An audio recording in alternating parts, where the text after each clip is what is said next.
Hey, what's good, champions? Arian, Tyson here. Wanted to shoot this video because something has been on my spirit this morning, and I wanted to share it with you all because I don't know who it is specifically for, but I believe that it will be of value to you. So if it's of value to you, feel free to share this video with someone that needs to hear this message. There are a lot of unhappy people in the times that we live in. There are a lot of folks who don't understand or have lost an understanding when it comes to the importance of loving yourself. Because we live in this social media age where we're looking for validation from all these external forces. But the problem is, how can you truly love someone when you don't love yourself? When you don't understand the importance of self-love? And here's the thing, happiness and self-love are moment-to-moment choices. You have to make that choice. You have to make that decision. And what happens is there will inevitably be times when we don't make them. See, we have to realize that when we make a decision, that's making a decision. But sometimes when you choose not to make a decision is actually being made. And there are many people, and I know this and I recognize this because this used to be something I struggled with, is this idea of analysis paralysis.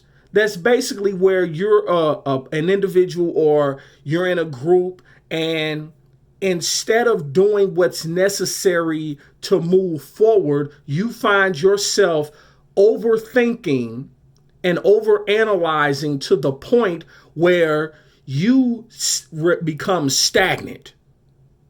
When you become stagnant, that is actually a decision. That's actually a choice. And you've heard me say on many videos that choices have consequences. And so what happens is the beautiful thing is that every moment that we have is a new opportunity to choose again.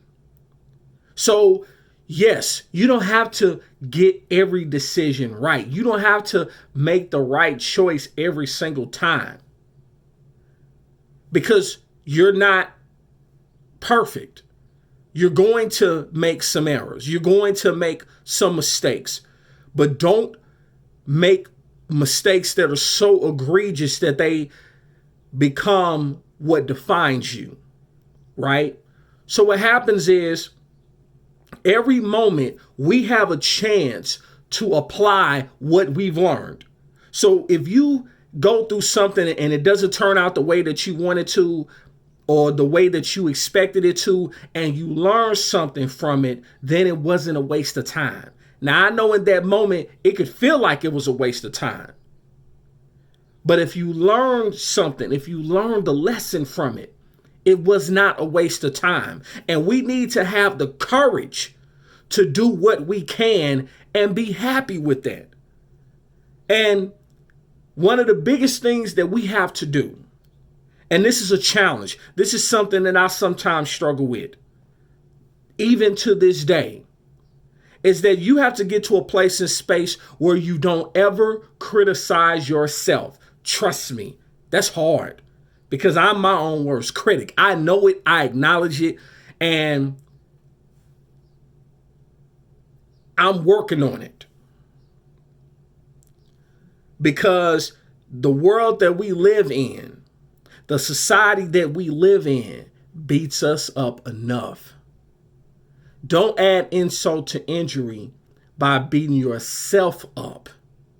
And so what happens is, don't go around day after day, month after month, thinking, listening to those voices in your head saying, I'm unattractive. I'm not good enough. I'm slow. I'm not as good as my sister. I'm not as good as my brother.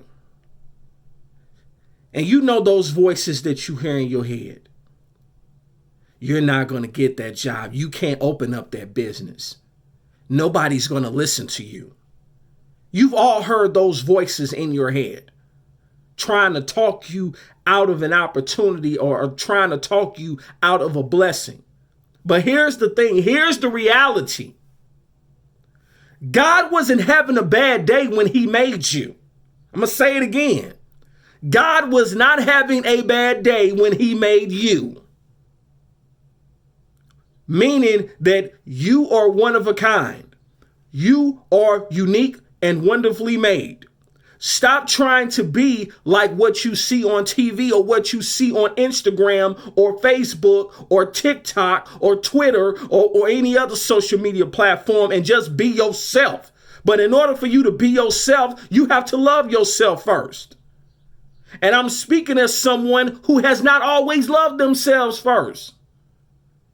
I had to learn how to love myself. I had to learn how to speak over myself. I had to learn how to encourage myself because I grew up without that encouragement. And I remember everything that was said about me. Trust me, anyone that knows me on a personal level knows how impeccable my memory is. Sometimes it's a gift and sometimes it's not. But it's tackling fuel for me. And the thing is, if you don't love yourself in the right way, you cannot possibly love your neighbor. The Bible says, love your neighbor as you love yourself. How can you love your neighbor if you don't love yourself? It's not possible. You can't be as good as you're supposed to be. But here's the thing. You ain't in competition with nobody but yourself. You are in competition with nobody but who you were yesterday. You get up every morning looking to outdo and outpace what you did yesterday.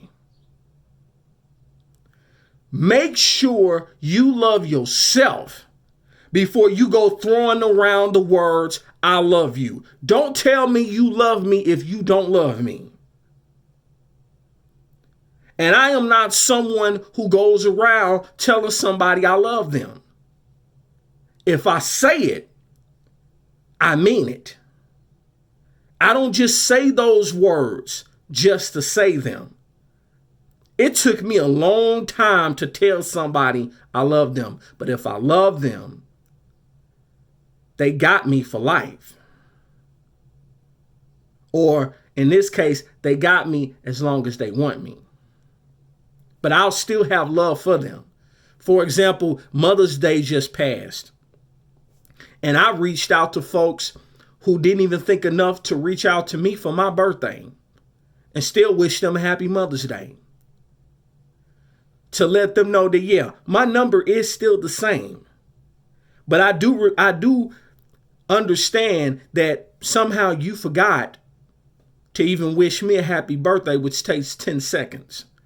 So you can't say that you forgot my number. And if you've known a person long enough, if they really are someone you love and someone that is important to you, then you won't forget something as significant as someone's birthday. And I'm not going to allow folks to use the fact that I'm not on social media as an excuse, because I ain't been on social media for 15 months. But yet, everyone's birthdays has passed in that time. And undoubtedly, someone has gotten a text message or a phone call from me wishing them a happy birthday. So you can't use that as an excuse.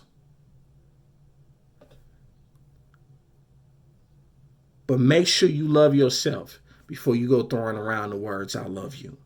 How do you do that? Love yourself. Love yourself. Flirt with your understanding. Romance your dreams. Get engaged with your simplicity. Marry authenticity and divorce your ego. Yeah, we got egos, but you got to divorce them. You got to kick them to the curb. You got to humble yourself and understand that it's not all about you, but it starts with you. You deserve to be loved, but you have to first love yourself. Because if anyone hasn't told you, you owe that to yourself. Don't be so hard on yourself. That's something I'm learning. And I'm thankful for those who are around me, who can see the best in me, who are not afraid to smile at me, who are not afraid to encourage me, to tell me, look, I appreciate you. You're an awesome young man. You're a terrific black man. Keep doing what you're doing, man of God. Keep doing what you're doing, man of faith. That's important, particularly when you know that one of your love languages is words of affirmation, which is one of mine. So you're speaking my language. And how can a person know that they are impacting you if you don't even tell them? That's one of the ways of showing love. That's one of the ways of showing appreciation. But you have to learn how to love yourself first before you can expect anybody else to love you. And putting anything else on someone is unfair to them when you haven't even done the work on yourself.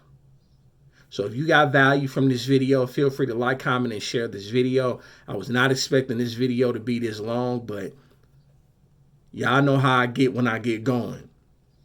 And if you haven't already done so, feel free to subscribe to this channel. I appreciate those who have continuously supported this channel through the years. I'm definitely going to do my best to keep things coming, to have these thought-provoking discussions. Leave a comment in the comment section. And as always in life, you have two choices. You can make moves or you can make excuses, but you most certainly cannot do both. It's yours truly, Arian Tyson, the Moving Motivator, and I'll talk to you in the next one. Peace.